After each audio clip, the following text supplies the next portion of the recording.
It's rolling. It is? Okay. I just rolled it. You're rolling. Okay. All right, so this may seem repetitive, but we're going to get a little more detail about those receptors now. And this first one is the most repetitive because it's everything we're talking about. So synaptic receptors, when it's a direct receptor, the direct synaptic receptor opens ligand-gated ion channels fast and directly, meaning that it is that release, it is the docking of neurotransmitters, it is the release of neurotransmitter into the synaptic cleft, and it is the neurotransmitter connecting with its receptor, and it's then going to trigger. What happens from there? It triggers what? Once it gets the receptor, the neurotransmitter hits its receptor, The gate's open. it gets gates open, and then the electrochemical gradient is going to determine the flow. But we're going to get the ion, whatever gate that is, the ion's going to be flowing through. So ions are then allowed to flow through according to the electrochemical gradient. And so it is all neurotransmitter mediated. That is going to happen. So that's what, in a nutshell, the full story of that direct response. Okay? Yeah. Now, here is another option, indirect. Indirect, synaptic receptors that are indirect. And I have some pictures I'm going to show, but if you want to at the same time look on page 57, these are indirect. That's probably the best. Yeah, actually we're going to go to the indirect is on page 57, and I'll be shooting that up here in just a moment. So opens ligand-gated ion channels slower and indirectly. And so they're G protein gated ion channels, slower, longer lasting, and may alter cellular function, like I mentioned. Need protein synthesis or whatever might need to happen. So let's take a peek. And our G proteins. So basically it's a shuttle system. And we have our neurotransmitter still is going to dock, but instead of having a direct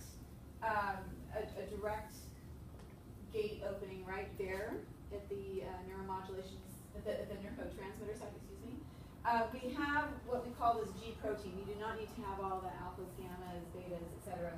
I just want you to know that it's a slower system. It requires these G proteins, and it then has a shuttle system where you have the alpha component is, you can see here, we're binding, still closed, not until the shuttle system then stimulates the release. So it's a system that it's called indirect because it's not right at the receptor site like we've seen before, and these are on different parts of the membrane that then signal different activities, such as, in the case of what I have on your notes, may alter cellular function. I've got a chart I'm going to show up in just a moment, but can alter cellular activity to increase or decrease cellular activity that is needed at the time. So again, we're extracting this very complicated piece into just looking at one single aspect of that. So it binding is signaling the shuttle. Yes. Over. Okay. Exactly. The binding is signaling the shuttle action. To go open the gate. Yes. Okay. Exactly. And then once it's freed up, everything it'll shuttle back. A little shuttle system. It's the best. Like a whole system. Yeah, it's a total system. Exactly. Good. So direct receptors are right on the gate itself. Yeah. So the direct receptors, we've seen those back here where you're. Yep. Right. It's just right there on the gate. Cool. Okay. Good. So before now, we kind of only knew that there were direct. Exactly. Your world now. Your world is completely open. And this is where I'm saying you could go nuts in your in chapter 3 and read all about those and go for it if you'd like to, but it will all be FYI, except this information, because it really does get really deep and interesting. But it's like my hope is that you understand that there's a difference between neurotransmitters, neuromodulators, and that difference is really in the receptor, and then some are fast, some are slower, and will create different responses. The last one is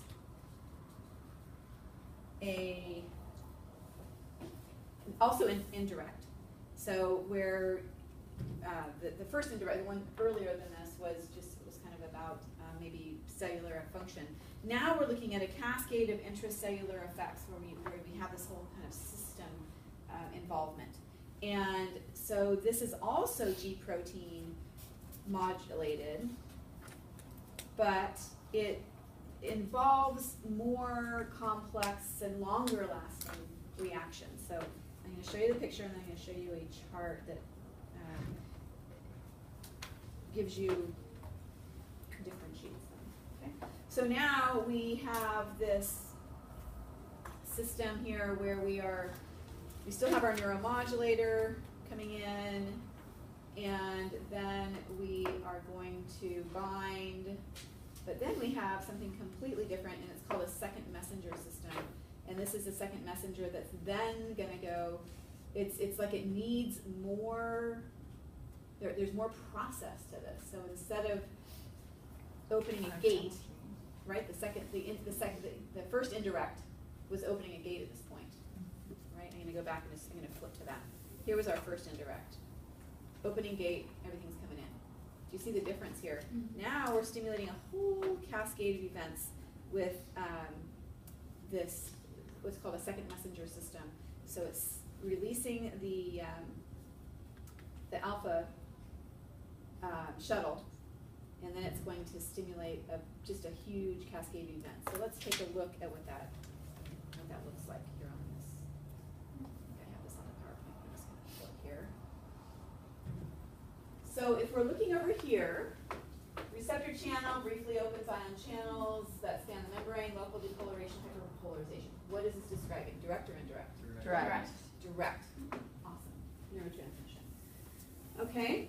So so these are all G protein modulated, but we have some. So let's look at this. So we saw that alpha chain. That was that alpha chain that disconnected. And so prolonged opening of ion channels that span the membrane, local depolarization or hyperpolarization. Was that the first indirect or the second indirect? First. The first, right? Because it's still open an ion channel. It was just a little bit further away. Then we get into the second messenger system. Again, I'm not asking you to know all the names of those, but the second messenger system activates genes, increases rate of specific cellular products, calcium levels, metabolism. So this is where we're really getting systemic changes. So remember how it said it could last for minutes to days? So we're just seeing that we've got neurotransmission, we've got neuromodulation that can be more short-lived, or a complete process is instigated. A complete process. Is that kind of the idea behind, like, if you take caffeine all the time, eventually your body gets immune to it and it decreases the number of receptors, or increases, or is it decreasing? Yeah, it decreases the number of receptors, so you're not as responsive to it. And so is it kind of activating that process? So there's, I don't know exactly which process that is, but that also happens with habituation, where your body notices something. I mean, just like something that's rubbing on your skin, a different example, and then you stop noticing it. Because, but I don't know the answer to that. What part of this would play in